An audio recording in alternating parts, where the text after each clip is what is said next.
نحمدہ ونصلی ونسلم علی رسولہ الکریم اما بعد فاعوذ باللہ من الشیطان الرجیم بسم اللہ الرحمن الرحیم وَإِذِ اسْتَسْقَىٰ مُوسَىٰ لِقَوْمِهِ فَقُلْ نَضْرِب بِّعَصَاكَ الْحَجَرَ فَانْفَجَرَتْ مِنْهُ اثْنَتَا عَشْرَةَ عَيْنًا قَدْ عَلِمَ كُلُّ أُنَاسٍ مَّشْرَبَهُمْ کلوا واشربوا من رزق اللہ ولا تعثوا فی الارض مفسدین صدق اللہ العظیم۔ آیت نمبر 60 ہے۔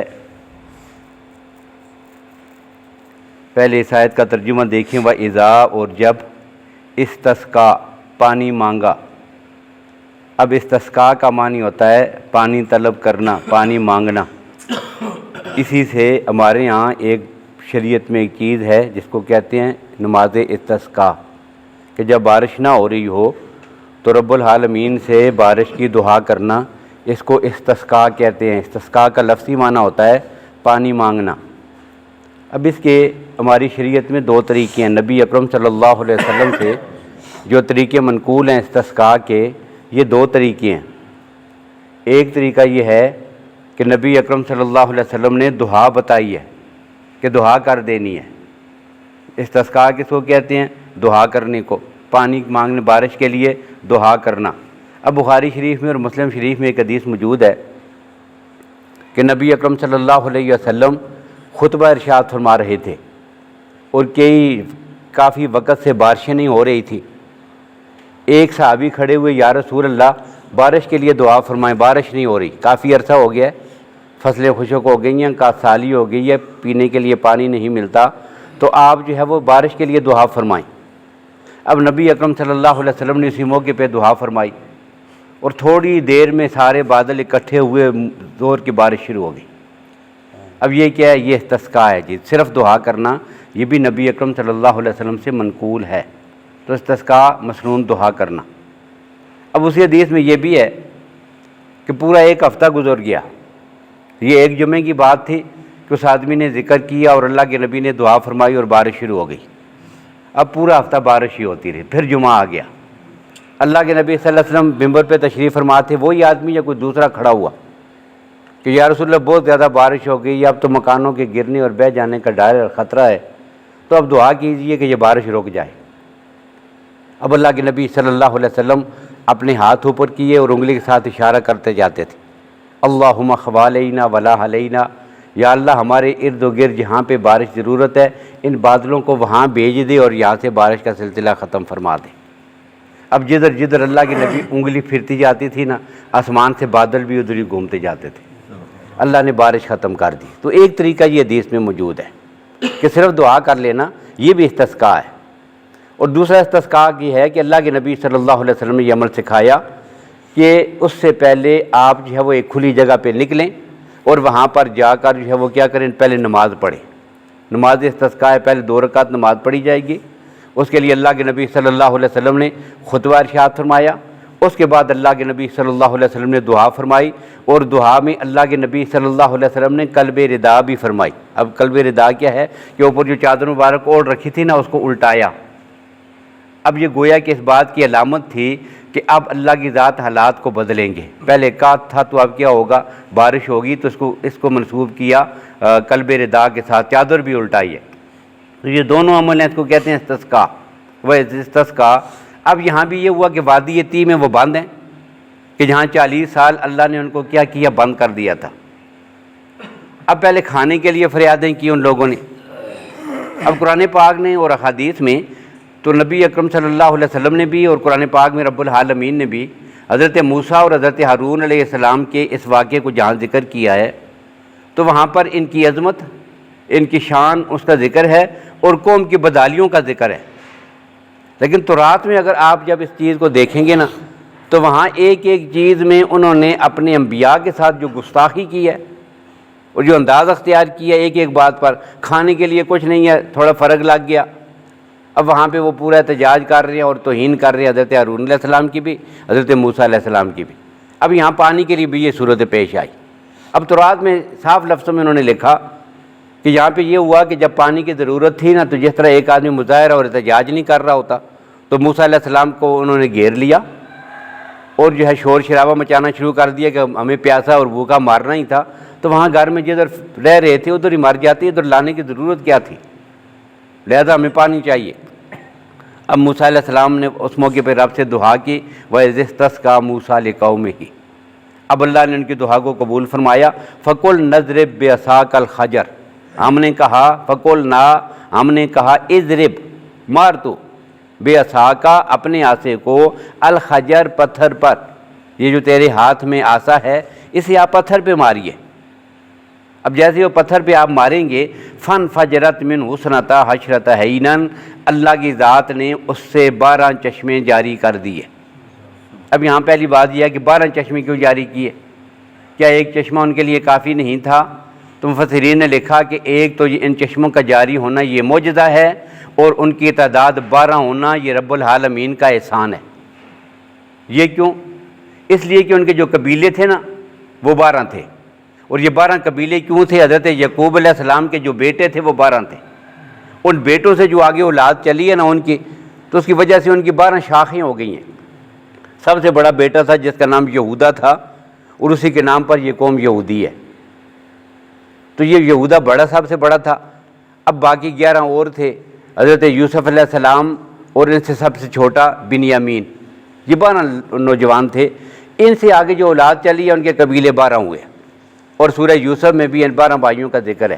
حضرت یوسف علیہ السلام جب اپنا خواب اپنے والد کے سامنے ذکر کرتے ہیں، انی رأیت احد عشر کوکبا، کہ میں نے 11 ستارے دیکھے ہیں۔ وہ 11 ستارے کیا کر رہی ہیں؟ وہ میرے سامنے جھک رہے ہیں، جس طرح کوئی آدمی کسی کو سجدہ کرتا ہے تو میرے سامنے نیچے ادباً جھک رہے ہیں، تو 11 دیکھے ہیں۔ اب یوسف علیہ السلام 12ویں ہو گئے، اور 11 جو دیکھے ان کے بھائی ہو گئے تو یہ 12 ہو گئے، تو یہ 12 تھے۔ اس لیے اللہ نے کیا کیا کہ آپس میں لڑتے رہیں گے، پانی پینے پر، پلانے پر، باری پر، وہاں ان کے آپس میں جھگڑے اور فساد ہوگا۔ اللہ نے جھگڑے اور فساد سے بچنے کے لیے ہر قبیلے کے لیے الگ سے ایک چشمہ جاری کر دیا۔ پتھر میں سے 12 جگہوں سے چشمے ابل پڑے اور ان کا پانی وہاں سے نکل رہا ہے۔ اب اللہ کہتے ہیں قد علم کل اناس مشربہم، اور ہر قبیلے نے اپنے پانی پینے کی جو جگہ تھی اور گارڈ تھا کہ کون سے چشمے سے کس قبیلے نے پینا ہے، یہ انہوں نے معلوم کر لیا، اور وہیں سے انہوں نے پانی استعمال کرنا ہے۔ اب کچھ قبیلے ایسے ہیں کہ جن کی تعداد زیادہ ہے افراد کی، کچھ کی تعداد ظاہر ہے کم ہوگی، اب ان کی تعداد کے مطابق اللہ نے ان کو پانی مہیا کر دیا۔ تو اب یہاں پر یہ معجزہ کیا تھا کہ ان حضرت موسیٰ علیہ السلام نے اپنا آسا مارا اس پتھر پر، تو اس سے کیا ہوا؟ پانی کے چشمے نکل پڑے، یہ ان کا معجزہ تھا۔ اور مفسرین نے یہ بات لکھی ہے کہ اللہ نے اپنے نبی صلی اللہ علیہ وسلم کو جو معجزات عطا فرمائے ہیں نا، وہ سابقہ انبیاء علیہ السلام کے معجزات سے زیادہ واضح بھی ہیں اور زیادہ اہم بھی ہیں، تعداد میں بھی زیادہ ہیں، اور اپنی وضاحت میں بھی ان سے کہیں بڑھ کر ہے۔ اب موسیٰ علیہ السلام کو کیا معجزہ عطا ہوا کہ اپنے آسے کو جب پتھر پہ مارا تو اللہ نے اس سے چشمہ جاری کر دیا، پانی کے 12 چشمے جاری ہو گئے۔ اب اس مارنے کو کیا کہا گیا؟ ضرب کلیم، خودی میں ڈوب کر ضرب کلیم پیدا کر، 1000 چشمہ تیرے سنگ راہ سے پھوٹے، خودی میں ڈوب کر ضرب کلیم پیدا کر کے، ایسی جرت اور ہمت اور ایمان اور خودی اور جو ہے وہ غیرت ایمانی پیدا کر کہ تو بھی اگر اپنے ڈنڈے کو پتھر پہ مارے نا تو رب وہاں سے چشمے جاری کر دے، یہ اقبال نے کہا تھا۔ تو یہ ضرب کلیم ہے پتھر سے، اور پتھر کی خاصیت کیا قرآن پاک نے ذکر کی ہے؟ وَإِنَّ مِنَ الْحِجَارَةِ لَمَا يَتَفَجَّرُ مِنْهُ الْأَنْهَارُ وَإِنَّ مِنْهَا لَمَا يَهْبِطُ مِنْ خَشْيَةِ اللَّهِ، کہ یہ پتھر کی خصوصیت ہے، کچھ پتھر رب نے پیدا ہی ایسے کیے ہیں کہ ان سے اللہ پانی کے چشمے جاری کر دیتے ہیں۔ تو یہ معجزہ تھا بہت بڑا، لیکن اللہ کے نبی صلی اللہ علیہ وسلم کا معجزہ پھر مفسرین نے یہاں پر لکھا ہے کہ یہ تو ایک عادتاً ایک بات ہے کہ ہو جاتا ہے ایسے کہ پتھروں سے رب پانی کے چشمے جاری کر دیتا ہے، لیکن انسان کے جسم اور انگلیوں سے پانی کے چشمے جاری ہو جائیں، یہ اس سے بڑا معجزہ ہے۔ چنانچہ نبی اکرم صلی اللہ علیہ وسلم کو اللہ نے اس کے مقابلے میں ایسے معجزات عطا کیے ہیں۔ ایک جہاد سے اللہ کے نبی صلی اللہ علیہ وسلم واپس تشریف لا رہے تھے، اور جب آپ واپس آ رہے تھے تو ایک جگہ پہ رکے، پینے کے لیے پانی ختم تھا۔ صحابہ کرام نے کہا یا رسول اللہ، نہ پینے کے لیے، نہ وضو کے لیے، نہ جانوروں کو پلانے کے لیے، پانی کا کیا انتظام ہو؟ تو اللہ کے نبی صلی اللہ علیہ وسلم فرمایا کسی کے پاس تھوڑا سا بچا ہوا کوئی پانی ہے؟ ایک صحابی تھوڑا سا برتن میں پانی لے کے یا رسول اللہ یہ ہے۔ اب اللہ کے نبی نے اسی برتن میں اپنی مبارک انگلیاں رکھیں اور 5 انگلیوں سے پانی کے 5 فوارے اللہ نے جاری فرما دیے، اور یہ اس سے بڑا معجزہ ہے۔ اور اتنا پانی تھا کہ صحابہ کرام کہتے ہیں کہ ہم نے اپنے برتن بھی بھر لیے، وضو بھی کیا، پیا بھی ہے، جانوروں کو بھی پلایا، تب بھی وہ پانی جو ہے وہ آپ کی انگلی سے جو نکل رہا تھا وہ ختم نہیں ہوا۔ تو یہ اس سے زیادہ وعدے، بلکہ اللہ نے اپنے نبی کے صدقے میں اس امت کے لوگوں کو، آگے جو لوگ تھے میرے نبی کے پیروکار اور نبی کے نظام کو چلانے والے، ان کو یہ عظمتیں عطا کی ہیں کہ وہ تو اپنی جگہ پر رہ گئے، ان کے گوڑوں کے کھروں سے رب نے پانی کے چشمے جاری کر دیے۔ یہ حدیث آپ نے سنی ہوگی، بہت سارے حضرات نے یہ بات سنی ہوگی کہ نبی اکرم صلی اللہ علیہ وسلم کے یہ جو جان نثار تھے، ایک وقت ایسا بھی آیا، حضرت عقبہ بن نافع ہیں رحمۃ اللہ تعالیٰ علیہ، یہ صحابی نہیں ہیں، تابعی ہیں، تابعین کے دور میں ہیں، عقبہ بن نافع رضی اللہ تعالیٰ رحمۃ اللہ تعالیٰ علیہ۔ اب یہ جہاد کے لیے نکلے ہوئے ہیں، اپنے لشکر کے سپہ سالار ہیں، جہاد کے لیے نکلے ہوئے ہیں، اور اسی جہاد کے سفر میں ان کے ساتھ جو مناظر پھر پیش آئے، آپ نے بیانات میں سنا ہوگا، ہماری تبلیغی بھائی، ہمارے بزرگ یہ بیان کرتے رہتے ہیں یہ واقعہ۔ وہ اللہ کے راستے میں نکلے ہوئے تھے، اور اللہ کے راستے میں جب نکلے ہوئے تھے پھر کیا ہوا؟ پھر یہ بھی ہوا کہ ان کے راستے میں جنگل آئے ہیں اور رات پڑ گئی، افریقہ کے جنگلات میں رات پڑی ہے، اسی عقبہ بن نافع کو رات پڑی ہے۔ اور پھر انہوں نے کیا کیا؟ انہوں نے ایک ٹیلے پہ کھڑے ہو کر کہا، ایتھا السبا، اے جنگل کے درندوں، اے اشراط الارض، اے شیرو، اے سانپو، اے بیڑیو، ارخلوہن، نکل جاؤ یہاں سے، کیونکہ ہم نے یہاں رات گزارنی ہے، یہ میرے ساتھ نبی کے صحابہ ہیں اور ہم نے رات اس جنگل میں گزارنی ہے، لہذا یہاں سے نکل جائی۔ اور پھر سیرت نگاروں نے لکھا کہ یہ موقع تھا کہ شیر اپنے بچوں کو اٹھا کر، بیڑیا اپنے بچوں کو اٹھا کر، چیتا اپنے بچوں کو اٹھا کر راتوں رات فوراً جو ہے انہوں نے جنگل خالی کر دیا، اور نبی اکرم صلی اللہ علیہ وسلم کے صحابہ اور تابعین نے وہاں پہ رات بسر کی ہے، وہاں پہ وہ شہر آباد ہوا ہے۔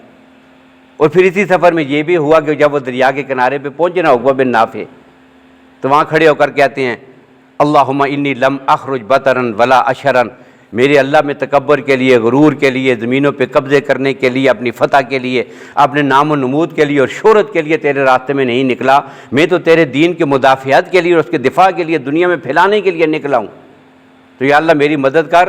ولولا ھذا البحر، اگر یہ دریا نہ ہوتا تو دنیا کے آخری کونے تک، جب تک میری زندگی ہوتی، میں جہاد کرتے ہوئے، فتوحات کرتے ہوئے چلا جاتا اور ساری زندگی تیرے راستے میں لگا دیتا۔ اور پھر یہ کہہ کر اپنے گھوڑے انہوں نے دریا میں ڈالے، بغیر کسی کشتی کے، بغیر کسی جہاز کے، بغیر کسی ظاہری سہارے کے، اللہ نے انہیں سمندر کے دوسرے طرف اتار دیے۔ اور پھر اقبال نے اسی وہ کہا تھا نا کہ دشت و دشت ہیں، دریا بھی نہ چھوڑے ہم نے، بحر ظلمات میں، یہ اٹلانٹک اور افریقہ اور یہ آگے جو جنگلات ہیں اور وہاں، اور یہ دریا اور سمندر وہ عبور کرتے انہوں نے۔ اور پھر اسی موقع پہ ایک منظر یہ بھی آیا، یہ جا رہے تھے، جزیروں میں چل رہے تھے اور پینے کے لیے پانی نہیں ہے، تو جس گھوڑے پر سوار تھے نا، اس گھوڑے نے زمین پہ قدم مارے تو اس کے قدموں سے اللہ نے پانی کے چشمے جاری کر دیا۔ یہ ضرب کلیم ہے، خودی میں ڈوب کر ضرب کلیم پیدا کر۔ تو یہ جب قوت ایمانی آتی ہے نا تو اللہ کی مدد۔ اور پھر اس کے ساتھ ایک بات اور بھی ذہن میں رکھیے گا، یہ جتنے واقعات ہوئے جنگل میں درندوں نے جگہ چھوڑی تھی، خالی کر دیا تھا، سمندروں نے جنہیں راستے دیے تھے، اور زمین پہ ان کے گھوڑوں نے جب قدم مارے تھے تو چشمے نکلے تھے۔ اب بتاؤ کہ جس کی یہ حکومت ہوگی اس کے ساتھ اللہ کی مدد ہے کہ نہیں؟ یہ نبی کا نظام ہے کہ نہیں؟ یہی وہ نظام خلافت ہے، اور یہ خلافت راشدہ کا دور ہے۔ اب پتہ ہے اس دور کا امیر المومنین کون ہے؟ جب یہ سارے واقعات پیش آئے تھے نا، یہ سارے واقعات، یہ تینوں واقعات جب پیش آئے تھے، اس وقت وہ جو عقبہ بن نافع جس امیر المومنین کے متحد ہو کر لڑ رہے تھے، اس امیر المومنین کو حضرت معاویہ بن ابی سفیان کہتے ہیں۔ یہ وہ دور ہے خلافت راشدہ، یہ وہ سنہرا دور ہے۔ اور پھر یہ جی وہ صورتحال یہاں پہ ذکر کی گئی ہے۔ اب فَقُلْ نَضْرِبْ بِعَصَاكَ الْحَجَرَ فَانْفَجَرَتْ مِنْهُ اثْنَتَا عَشْرَةَ عَيْنًا، اللہ نے وہاں پر کیا کیا؟ 12 چشمے جاری کر دیے۔ ہر قبیلے کو پتہ ہے اپنے چشمے سے پانی پینا ہے۔ اب یہاں اللہ کیا کہتے ہیں؟ کلو واشربو، کھاؤ اور پیو۔ اب دیکھیں پیچھے من اور سلوہ کا جب ذکر تھا نا کہ اللہ نے کیا کیا؟ انزلنا علیکم المن والسلوى، وہاں پر بھی آگے ایک جملہ ہے کیا؟ کلوا من طیبات ما رزقناکم، کہ جو پاکیزہ رزق ہم نے تمہیں دیا خوب کھاؤ اس میں۔ وہاں کھانے کا ذکر ہے، پینے کا ذکر نہیں ہے۔ وہ ساری چیزیں کیا ہیں؟ وہ کھانے کی ہیں۔ اب جب پانی کا ذکر ہوا تو یہاں پر ساتھ پینے کا بھی ذکر کر دیا۔ کیا؟ کلوا واشربوا من رزق اللہ، اللہ کے رزق سے کھاؤ اور پیو، اس کا شکر ادا کرو۔ ولا تعثوا فی الارض مفسدین، اور زمین میں فساد کرتے ہوئے مت پھرو۔ اب یہ فساد کیا تھا کہ اللہ نے جب اتنی نعمتیں کر دی ہیں، کھانے کے لیے تمہیں مان اور سلوہ دے دیا، پینے کے لیے اللہ نے تمہارے لیے پانی کے چشمے جاری کر دیے، اور پھر تم جو ہے وہ اللہ کے احکامات کی روگردانی کرو، تو اللہ کی شریعت سے منہ پھیر لینا یہ اللہ کی زمین پر فساد ہے۔ اب یہاں سے پتہ چلے گا دنیا میں فساد پھیلانے والے کون ہیں، اللہ کی دھرتی پر فساد پھیلانے والے کون ہیں، کہ جو اللہ کی شریعت کو چھوڑ دے۔ اب شریعت کو اور اللہ کے احکامات کو چھوڑنا یہ فساد ہے۔ اب جو بھی اللہ کی شریعت کا انکار کرے نا، اس کے احکامات کو چھوڑ دے، تو یہ کیا کر رہا ہے؟ یہ زمین پر فساد پھیلانے والے ہیں۔ تو کہا کہ اللہ کے اپنے نبی کی بات مانو، اللہ کی شریعت پہ عمل کرو جو اللہ کی ذات نے تمہارے لیے اتاری ہے، اور اس کے چھوڑنے کی وجہ سے اللہ کی دھرتی پر فساد پھیلتا ہے۔ ولا تعثوا فی الارض مفسدین، زمین پر فساد کرتے ہوئے مت پھرو۔ تو یہ ایک نعمت کا ذکر تھا، لیکن اس کی بھی انہوں نے ناقدری کی ہے، اور آگے جو ہے وہ مزید پھر انہوں نے اس پر بے صبری کا مظاہرہ کیا، شکر کی بجائے جو وہ ناشکری کی، اپنے لیے کھانے کی چیزیں مانگی، رب العالمین نے وہاں سے ان کو نکالا بھی، اور ساتھ ہی دنیا کی مشقتوں میں ڈال دیا۔ اس کا ذکر انشاءاللہ اگلی آیات میں آ رہا ہے۔ اللہ تعالیٰ ہمیں قرآن و سنت کو سمجھنے کی اور اس پہ عمل پیرا ہونے کی توفیق نصیب فرمائے۔